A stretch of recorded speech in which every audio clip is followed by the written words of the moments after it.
प्रणाम। उम्मीद है कि आप सब कुशल होंगे। बातें करने के लिए उपस्थित हुआ हूँ। माननीय सांसद महोदय, यादव जी का 1 वर्ष का कार्यकाल पूरा हुआ। उम्मीद भी थी कि जनता की उम्मीदों पे खरा उतरेंगे, लेकिन वे फिसड्डी साबित हुए। उनका 1 वर्ष केवल हवाबाजी और अनगढ़ बयानबाजी में बीत गया। सच तो यह है कि वे सपनों के सौदागर साबित हुए। सांसद महोदय ने पहला वर्ष पूरे होने पर एक प्रेस कॉन्फ्रेंस किया, जिसमें उन्होंने अपनी उपलब्धियों और विफलताओं की बात करने के बजाय भोजपुरी गानों का विश्लेषण करते रहे, पोर्न के साइड इफ़ेक्ट की चर्चा करते रहे। क्या इसी कार्य के लिए पूर्णिया की जनता ने उनको सांसद चुना था? महोदय से मेरा सवाल है, ने जो चुनावी क्या हुआ? अपने 7 संकल्प के 7 संकल्प का क्या हुआ? क्या 4 महीने में पूर्णिया से हवाई सेवा शुरू हो गई? हवाई सेवा आपके हवाई वादों से शुरू नहीं होगी, बल्कि राज्य और केंद्र सरकार के प्रयासों से ही होगी, जो जारी है। 5 वर्षों में आपने 10,000 युवाओं को रोजगार देने की बात की थी।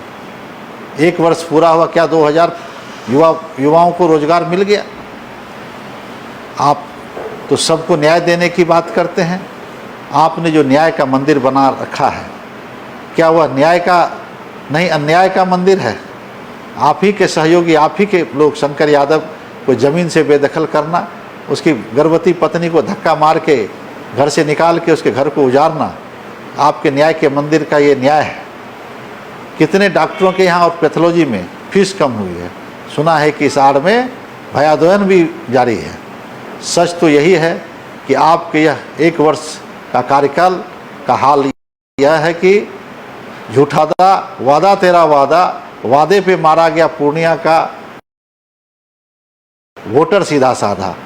माननीय सांसद महोदय से आग्रह हो कि आप अनर्गल बयानबाजी से बचें, पूर्णिया का नाम बद न करें।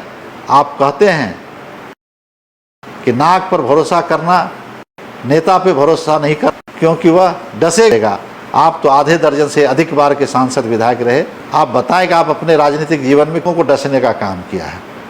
हाल ही में पार्टी के राष्ट्रीय महासचिव मनीष वर्मा जी के खिलाफ टिप्पणी किया। जानते ही हैं कि मनीष वर्मा की परीक्षा की पढ़ाई किए, बाद में IAS की परीक्षा पास कर कलेक्टर बने थे। यह उस समय की बात है जब आप बेऊर जेल में पढ़ाई पूरी कर तिहाड़ जेल में PhD करने गए थे। जिनके घर शीशे के होते हैं वो दूसरों के घर पत्थर नहीं फेंका करते हैं। जनसुराज के राष्ट्रीय अध्यक्ष बनने पर बड़े भाई पूर्व सांसद उदय सिंह जी को बधाई। आपसे मेरा एक सवाल है, आपने हाल ही में एक बयान सांसद महोदय को चेतावनी देते हुए युद्ध विराम तोड़ने का आरोप लगाया था। पूर्णिया की जनता जानना चाहती है, आपके और पप्पू जी के बीच जो युद्ध विराम हुआ है, इसके पीछे कौन सी शर्तें थी? आप किसी मैसेज की भी बात कर रहे हैं, उसे भी आपको सार्वजनिक करना चाहिए। अब क्या माना जाए कि आपने चुनाव के समय पप्पू यादव जी से समझौता कर पूर्णिया की जनता को एक बार फिर से महाजंगल राज की ओर धकेलने का काम किया है? कम से कम आपसे पूर्णिया की जनता को ऐसी उम्मीद नहीं थी। आप समूह को धन्यवाद।